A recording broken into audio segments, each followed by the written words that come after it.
A heartbreaking final message has been revealed following the tragic plane crash that claimed the life of the NASCAR champion Greg Biffle and his family.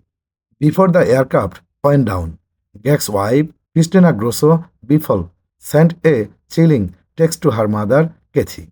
It simply read, "We are in trouble." Kathy told People magazine that she is devastated and brokenhearted. The family was heading to Florida for a birthday trip when the tragedy occurred.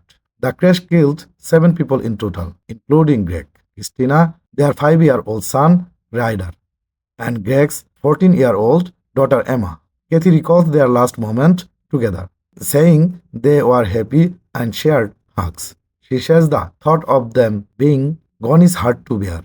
Even in her final hours, Christina was helping others. Her last task was sending letters to families in need to bring them joy this Christmas.